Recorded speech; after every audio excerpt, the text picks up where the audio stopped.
Hi, everybody. Thank you for joining me once again for another episode of Your Pleasure Incorporated into Daily Living. Tonight, I'd like to talk about sexual compatibility among the astrological signs. But instead of talking about the signs in particular, I want to talk about the elements that they represent and hopefully give you an understanding of why some people get along with certain others so much better than they do with other people. It's mostly has a lot to do with their compatibility. So there are four elements that are represented among the astrological signs. They are earth, air, fire, and water. Earth is solid, steady, methodical, solid. Air is all over the place. It's moving constantly. Water is also moving, can sometimes be stagnant, but it is the emotional side of the elements. And fire, as you can guess, is very transformative. It's very hot. It likes all kinds of new things to do and to experience. So now there are 12 astrological signs and 3 under each of these elements. So under air, we have Aquarius, Gemini, and Libra. Under earth, we have Taurus, Capricorn, and Virgo. Under fire, we have Sagittarius, Leo, and Sagittarius. Now, Sagittarius, Leo, and Aries, I'm sorry. And under water, we have Pisces, Cancer, and Scorpio. So now each one of these signs is represented by an element.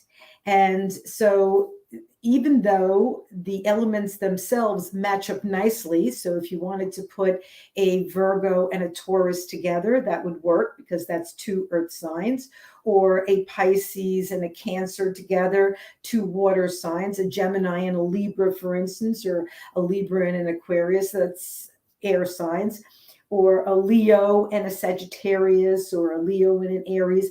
Those are fire signs.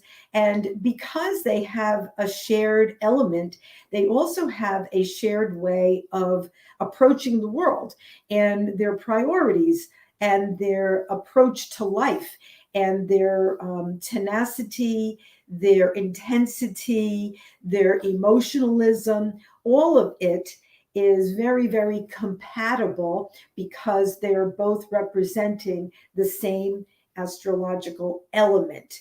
Okay, so now if you wanted to mix up the signs and put different elements together, there are certain elements that go beautifully together, and then there are other elements that make it total chance whether it's going to happen, because as you probably know, there are many other signs influencing the sun sign, which is the main sign.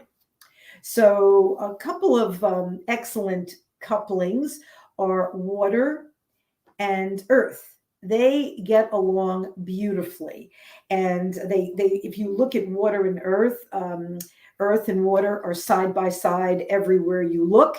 Where there's land, there's water. And, they can really complement one another very well. The earth appears and appreciates the movement and the emotionalism of the water signs, and the water signs appreciates the steadfastness of the earth.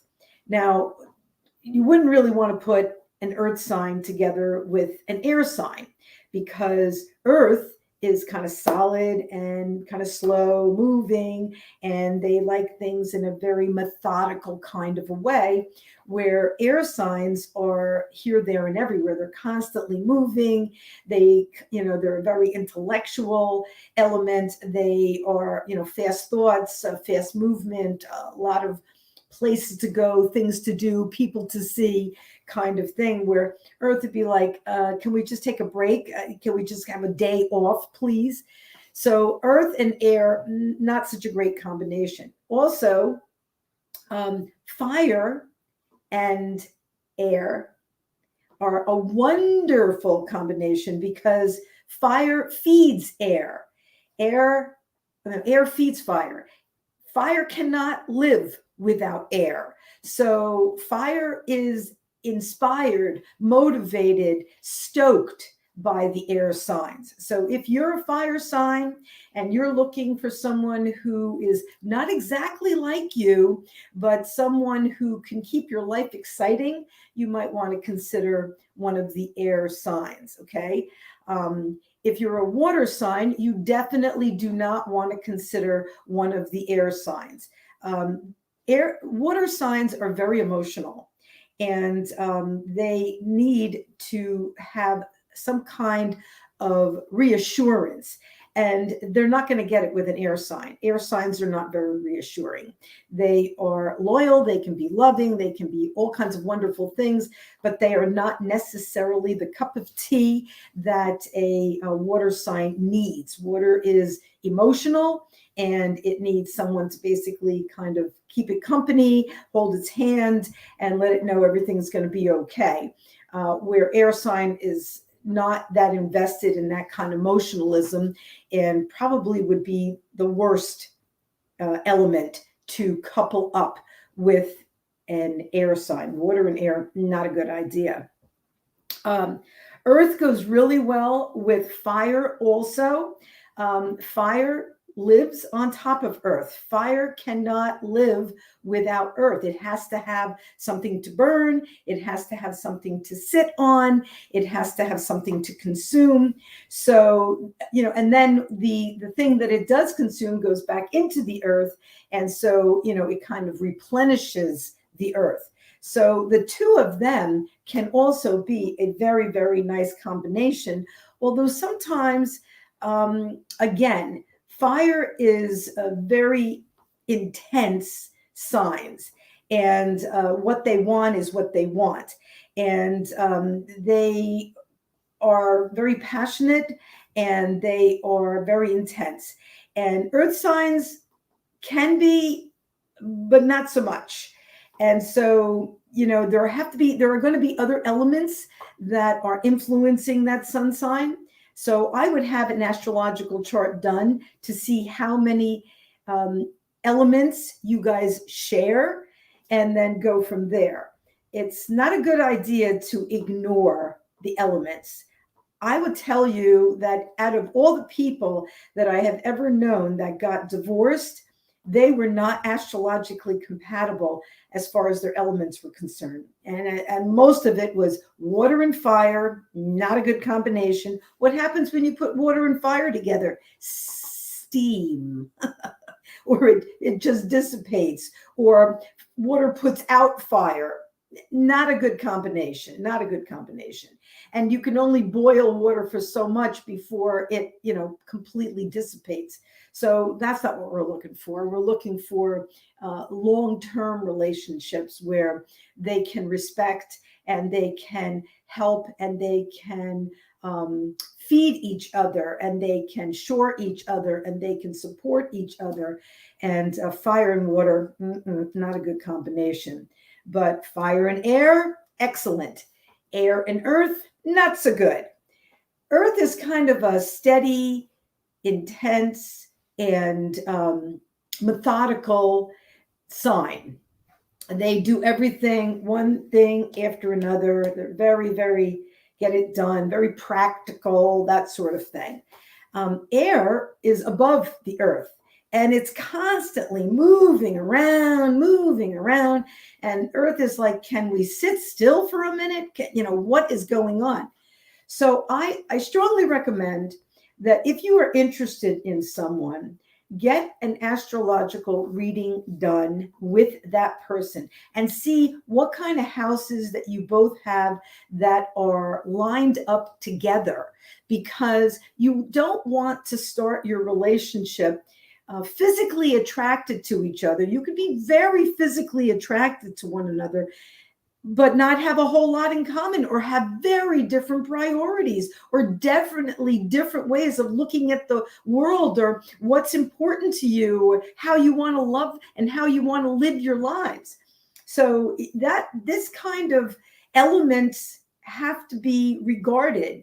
And people that kind of poo-poo, this is a science that's been around for thousands of years all over the world. There have been so many different societies that depended on an understanding of astrological signs and the elements that they were.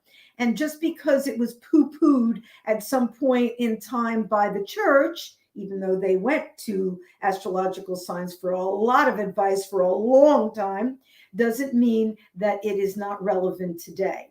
I think it's, especially in today's society, it's a really good idea to know what this other person is about. And I have advised more than one person. I had one person, she was a water sign, and the guy she was interested was an air sign. And I said, there's no way this is going to last. I said, he might be cute and he thinks you're cute, and that's great, but he's not going to be emotionally there for you, because he was a Libra, she was a Cancer, and it just didn't work.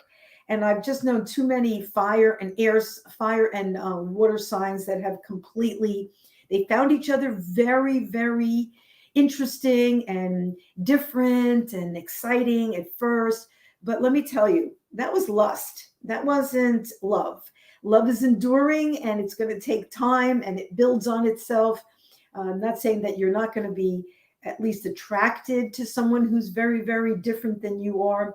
But if you want something for the long haul, you want to look into what element their sign represents and whether or not it is compatible with yours.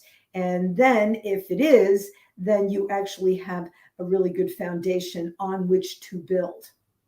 Anyway, I hope you've enjoyed this evening's talk. I am Ellen Nicholas, sensuality consultant with Your Pleasure Incorporated, author and guest speaker. I hope if you have any questions, you'll send them to that address that's scrolling down along the bottom of the screen. If you like what is being discussed here, please like my page and subscribe to it. Join me every Wednesday for a different discussion on sensual and sexual pleasure. I'm your host, Ellen Nicholas, hoping to see you again next Wednesday for another episode of Your Pleasure Incorporated into Daily Living. Thank you so much for joining me tonight. It's been my pleasure. Do your Kegels. Namaste. Thanks for joining me. Bye for now.